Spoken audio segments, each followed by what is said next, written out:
First வார்த்தையும் அதே தான், பிதாவேன்னு தொடங்கிச்சு. இறுதி வார்த்தையும் பிதாவேன்னு முடியாது. இடையில மட்டும் என்ன வந்துச்சு? தேவனேன்னு வந்துச்சு. ஸோ இடையில ஏன் தேவனேன்னு வந்துச்சு? ஏன்னா அவருடைய பாவம் வந்து எங்க என்ன ஆகுது? தேவனுக்கும் குமாரனுக்குமான ஒரு பிரிவினை ஏற்படுது. அதனால அங்க பிதாவேன்னு கூப்பிட முடியாது, தேவனேன்னு தான் கூப்பிட முடியும். சரி, தேவன் மட்டும் தான் அந்த பாவத்திலிருந்து விடுதலை கொடுக்கக்கூடியவர். ஸோ அந்த நிலை மாறினதுக்கு அப்புறமா அடுத்ததான் இங்க என்ன செய்யறாங்க? பிதாவேன்னு சொல்றாங்க. பிதாவே உடைய கைகளில் என்னுடைய உயிரை ஒப்படைக்கிறேன் அப்படிங்கிறது. உடைய கைகளில் என்னுடைய உயிரை ஒப்படைக்கிறேன். ஸோ முதல் வார்த்தையில பிதாவேன்னு தொடங்கினவர் கடைசி வார்த்தையில பிதாவே என்று முடிப்பதை நம்ம பார்க்க முடிகிறது. லூக்காவுடைய பார்வையில இயேசு கிறிஸ்துவனுடைய சிலுவை பாடு, இந்த மரணம் அப்படிங்கிறது பலவிதமான கருத்துக்களை உள்ளடக்கியதாக காணப்படுது. எப்படி சொன்னா, இயேசு தன்னுடைய உயிரை விடுவதற்கு முன்னதாக சிலுவையில தொங்கிக்கிட்டு இருக்கும் போதே அந்த 12ஆம் மணி முதல் 3ஆம் மணி வரையும் இருள் சூழ்ந்திருக்கு. அப்ப சூரியன் என்ன ஆகுதுன்னா ஒளியை கொடுக்கல.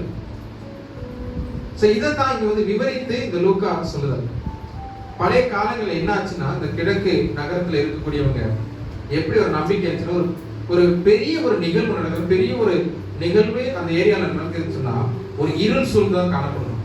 ஒரு பெரிய விதமான ஆபத்துகளோ இல்லை பெரிய விதமான ஒரு இயற்கைக்கு அப்பாற்பட்ட ஏதாவது காரியங்கள் நடக்குதுன்னு சொன்னா இருள் சூழ்ந்துடும். இந்த ஒரு நம்பிக்கை இருந்துச்சு அவங்கள்ட்ட. இந்த நம்பிக்கை இருக்கும்போதுதான் இப்பேற்பட்டதான ஒரு செயல் இங்க நடைபெறுது. தேவனானவர் சிலுவையில தன்னுடைய உயிரை விடும் பொழுது என்ன நடக்குதுன்னு சொன்னா இருள் சூழ்ந்தது. இருள் சூழ்ந்த ஒரு நேரமாக காணப்படுகிறது அந்த தேசம். அந்த நேரத்துல இருள் மட்டும் சூழல என்னதெல்லாம் வருது? பூகம்பம் வருது, தேசியில என்ன செய்யுது? இரண்டாம் கிழிக்கப்படுது, இரண்டாவது கிழிந்து வருது. அது மட்டுமல்லாம இங்க பலவிதமான ஒரு இடிமின்னலோடு கூடிய ஒரு வித்தியாசமான ஒரு செயலாக ஒரு இயற்கை வித்தியாசமான ஒரு ஒரு பிரதிபலிப்பை காட்டுது. இதுல என்னன்னா இயற்கையும் தேவனுடைய இயேசு கிறிஸ்துனுடைய அந்த உயிர் விடுவதை இயற்கை தன்னோடு கூட இணைத்துக் கொண்டது அப்படின்னு தான் சொல்ல முடியும். அதனால தான் இயற்கைக்கு கூட அதை என்ன செய்ய முடியும்? பொறுத்து கொள்ள முடியும்.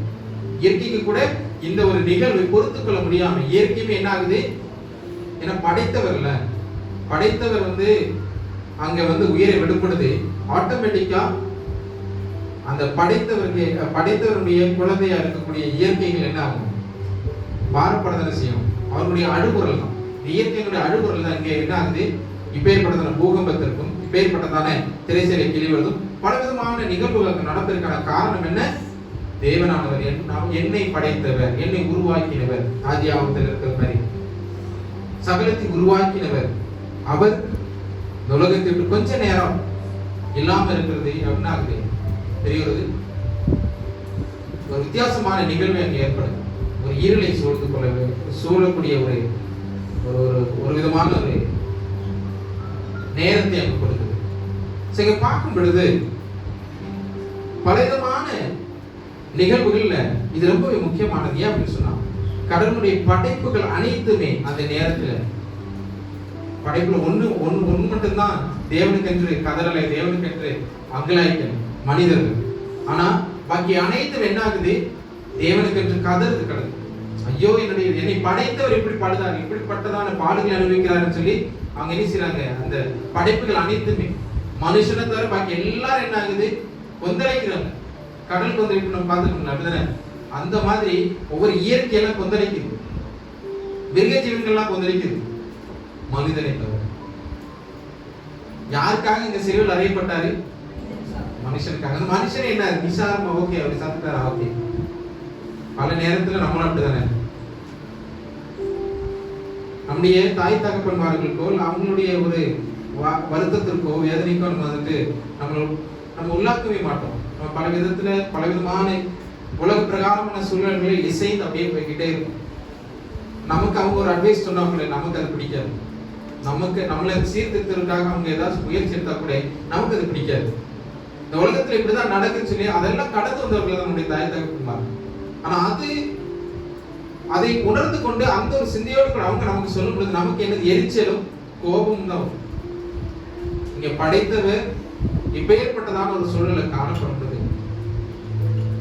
இயற்கை தன்னை படைத்தவர் இப்படிப்பட்டதான ஒரு சூழலை காணப்படுதாரே, தன்னுடைய உயிரை மாய்த்துக் கொள்கிறாரே அப்படின்னு சொல்லி இயற்கை அனைத்துமே கண்ணீர் விட்டு அழுதுதான் அங்க நடக்கக்கூடிய இந்த பூகம்பங்கள் எல்லாம். நம்ம இந்த நாட்கள்ல நம்மை விட்டு இயேசு கிறிஸ்துவானவர் சற்று நேரம் பிரிந்து சென்றார். நம்ம இப்பேற்பட்டதான அங்கலாய்ப்புல இருக்கிறோமா? நமக்கு இப்பேற்பட்டதான ஐயோ அப்படிங்கிறதான ஒரு உணர்வு நமக்கு வருதா? நம்ம கடவுள்கிட்ட இருந்து விலகி இருக்கிறோமே அப்படிங்கிறதான உணர்வு நம்ம கிட்ட இருக்குதா? கடவுளுடைய படைப்புகள் அனைத்துமே அந்த உணர்வோடு கூட தான் அன்னைக்கு வந்து செயல்பட்டுச்சு. இன்னைக்கு தேவன் நமக்காக மரித்தார் என்று அறிந்து கொண்டு நம்ம இப்ப எப்படி இருக்கிறோம்? நம்ம எப்படிப்பட்டதான வாழ்க்கை வாழ்ந்துட்டு இருக்கோம்? நம்ம தேவனானவர் நமக்காக தகர்க்கப்பட்டார், நமக்காக தகர்க்கப்பட்டு உடைக்கப்பட்டார் அப்படிங்கிறத உணர்ந்தவர்களாக நம்ம இருக்கிறோமா? நம்ம திருச்சபையில் எத்தனை மக்கள் இருக்காங்க? 57 மக்களும் 57 60 பேர் வந்திருந்தால் எப்படி அந்த உணர்வோடு கூட ரொம்ப முக்கியமான ஒரு நாள் தானே இது. இந்த நாளுக்குள்ளாக நம்ம பிரவேசிப்பதற்கு நம்மளை தகுதிப்படுத்திக்கணும். இந்த நாளுக்குள்ள ஆராதனைக்கு நம்ம வரும்பொழுதே முந்தைய தினத்திலே நம்ம என்ன செய்யணும்? நம்மளை தகுதிப்படுத்திக் கொள்ளணும். நம்ம கிட்ட என்ன குற்றங்கள் இருக்கு? கர்த்தாவே, நாளைய தினத்துல நீங்க எனக்காக என்னுடைய பாவத்திற்காக சிலுவையில் அறையப்பட்டீங்க, ஆனா திரும்ப வந்து நான் உங்களை சிலுவையில் அறையதற்காக நான் திருச்சபைக்கு வரேனா?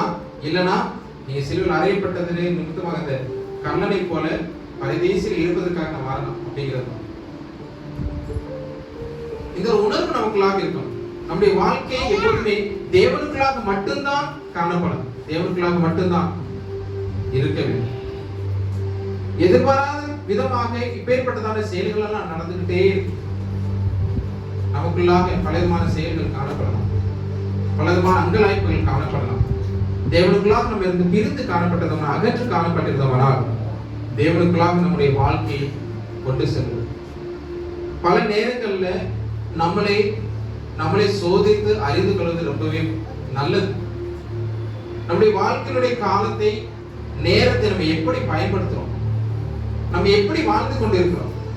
சிலுவை பாடுகளை ஏற்றுக்கொண்டவர்களாக நம்ம இருக்கிறோமா? இல்ல தேவனுடைய கரத்தில் நம்முடைய வாழ்க்கையை ஒப்புவித்து தேவன் பார்த்துக்கிறார் என்ற முழுமையான தைரியத்தோடு கூட, முழுமையான விசுவாசத்தோடு கூட காணப்படுகிறோம்? கடைசி வரை மற்றவர்களை மன்னிக்கக்கூடிய ஒரு பண்பு நம்மகிட்ட இருக்குதா? நம்ம மற்றவர்களுக்கு ஒரு பணி செய்வதற்கான, ஊழியத்தை செய்வதற்கான பண்பு நம்மகிட்ட இருக்குதா? தேவனானவர் சொன்னதிலேயே உரத்த குரல்ல சொன்னதுல ரொம்ப சத்தம் போட்டு சொன்ன ஒரு வார்த்தை தான், தந்தையே, பிதாவே, உம்முடைய கரங்களில் என்னுடைய ஒப்புவிக்கிறேன். சிலுவை மொழியிலேயே இயேசு கிறிஸ்துவானவர் ரொம்ப சத்தமா சொன்ன ஒரு மொழி இந்த லாஸ்ட் மொழி.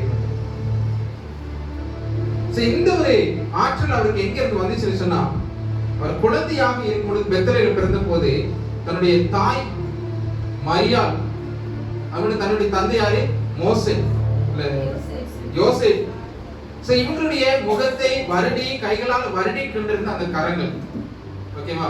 அது மட்டும் இல்லாம அவர் வாலிபனாக இருக்கும் பொழுது சுத்தியலை எடுத்து என்ன செய்றாரு? தச்சல் வேலையை பார்க்கிறார். அந்த கரங்கள் தன்னுடைய சீஷர்களுக்கு பாய்மர கப்பல்ல போய் அவங்க கூட சேர்ந்து மீன் பிடிச்சிட்டு இருந்த கரங்கள், அப்பத்தை பிட்டு 1000-16 சொல்லி எல்லாரும் வந்து பிட்டு கொடுத்த அந்த கரங்கள், மண்ணை பிசைந்து என்ன செய்யறது? பார்வையற்றவர்களுக்கு பார்வையை கொடுத்த அந்த கரங்கள், தொழு நோயாளியை தொட்டு சுகமாக்கின அந்த கரங்கள், எருசலேம் ஆலயத்துல விற்பவர்களை, அதாவது வியாபாரிகளை அடித்து விரட்டின அந்த கரங்கள், திரும்பவும் அப்பத்தை பிட்டு தன்னுடைய உடலை திருவிருந்தாக கொடுத்த அந்த கரங்கள்,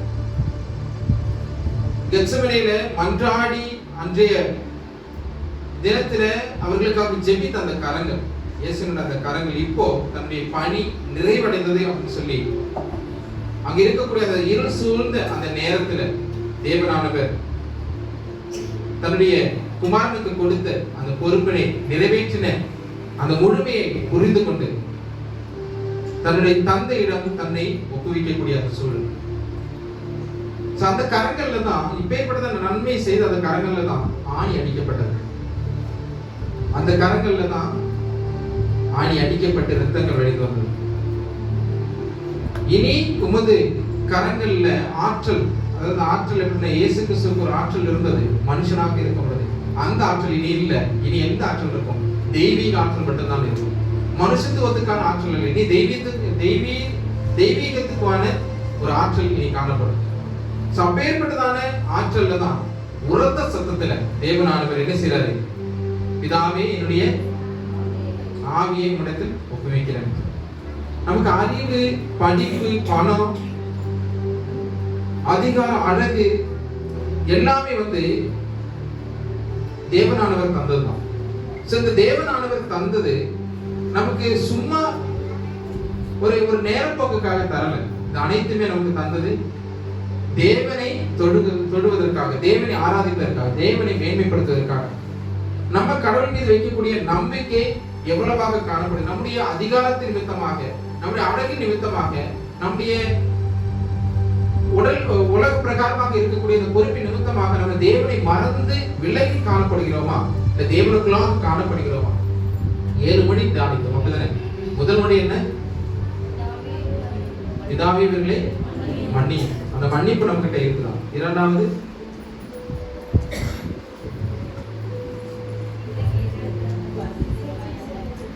கல்லன், அங்க இருக்கக்கூடிய அந்த கல்லன் மனதிருந்தது போல நம்ம மனதிரும்பி இருக்கிறோமா? மூன்றாவது, நம்ம குடும்பத்தோடு கூட நமக்கு பொறுப்பு இருக்குதா? நமக்கு குடும்பத்துல நமக்கு பொறுப்பு இருக்கிறதா? 4, நம்ம தேவனிடத்து விலகி செல்லும் பொழுதெல்லாம் நம்ம முழு மனதோடு கூட தேவனே ஏன் என்னை கைவிட்டே அப்படிங்கிறது மாதிரி இல்லாம தேவனுக்குள்ளாக நம்ம சேர்த்துக்குள்ள இருக்கிற வாய்ப்பை தேடிக்கிறோமா? தேவனுக்குள்ளாக தாகம் இருக்கிறதா?